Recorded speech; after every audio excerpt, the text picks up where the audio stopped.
ದಿನಾಂಕ 24/3/2025ರಂದು ಚಾಮುಂಡಿಪುರಂನ ಯೋಗೇಶ್ ಯಾದವ್ ಅವರು ಸಮಾಜ ಸೇವಕರು. ಇವರು ಹುಟ್ಟುಹಬ್ಬವನ್ನು ಬಹಳ ಸರಳವಾಗಿ ಆಚರಿಸಿಕೊಂಡರು. ಪ್ರತಿ ವರ್ಷವೂ ಈ ಭಾಗದ ಜನರಿಗೆ ಆರೋಗ್ಯ ತಪಾಸಣೆ, ಕಣ್ಣಿನ ತಪಾಸಣೆ ಮತ್ತು ಶಸ್ತ್ರಚಿಕಿತ್ಸೆ ಹಾಗೂ ಮಹಿಳೆಯರಿಗೆ ಹೊಲಿಗೆ ಯಂತ್ರ ನೀಡುವ ಮೂಲಕ ಮತ್ತು ಇಲ್ಲಿ ಜನಸಾಮಾನ್ಯರಿಗೆ ಹಾಗೂ ಪ್ರತಿಭಾ ಪುರಸ್ಕಾರ ವಿದ್ಯಾವಂತರಿಗೆ ನೀಡುವ ಮೂಲಕ ಬಹಳ ಹೆಸರುವಾಸಿಯಾಗಿದ್ದಾರೆ. ಅದಲ್ಲದೆ ಈ ಭಾಗದ ಜನರಿಗೆ ಅಚ್ಚುಮೆಚ್ಚಿನ ಸಮಾಜ ಸೇವಕ ಎಂದು ಹೇಳಿದರೂ ತಪ್ಪಾಗಲಾರದು.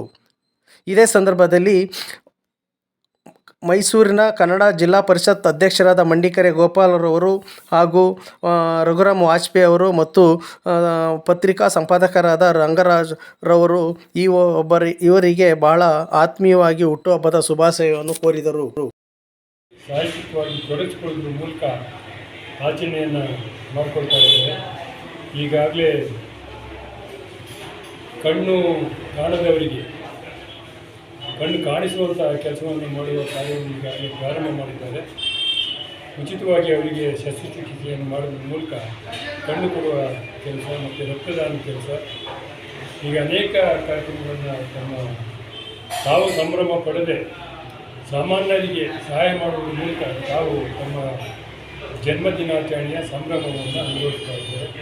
ಹಾಗಾಗಿ ಅವರಿಗೆ ಇನ್ನೂ ಕಾಲ ಅವರು ಇದೇ ರೀತಿ ಸಂತೋಷದಿಂದ ಸಂಯಮದಿಂದ ಜನಗಳನ್ನು ಸೇವೆಯನ್ನು ಮಾಡ್ತಾ 100 ವರ್ಷ ಸಂತೋಷದಿಂದ ಕಳೆಯಲಿ ಅಂತೇಳಿ ಅವರು ಹಾರೈಸಿದ್ದಾರೆ. ಹಾಗೆ ನಮ್ಮ ಜೊತೆಯಲ್ಲಿ ನಮ್ಮ ಮಾರ್ಗದರ್ಶಕರಾದ ಪ್ರೋಗ್ರಾಮ್ ಮಾಡ್ತೀವಿ ಗೆಳೆಯ ರಂಗಣ್ಣ ಇರುತ್ತಾರೆ. ಹಾಗೆ ಅನೇಕ ಗೆಳೆಯರೆಲ್ಲ ಇದ್ದು ಅವರಿಗೆ ಅವರೆಲ್ಲರ ಪರವಾಗಿ ಅವರಿಗೆ ಶುಭಾಶಯಗಳನ್ನು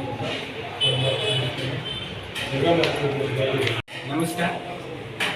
ಏನು ನನ್ನ ಸನ್ಮಿತರಾದಂತಹ ಯೋಗೇಶ್ ಅವರು ಮೈಸೂರಿನ ಖ್ಯಾತ ಸಮಾಜ ಸೇವಕರು, ದೀನ ದಲಿತರ ಬಗ್ಗೆ ಅಪಾರವಾದ ಕಾಳಜಿ, ಅಂಗವೈಕಲ್ಯರನ್ನು ಕಂಡರೆ ಅಂತಃಕರಣ ಸ್ಫುರಿಸುತ್ತೆ.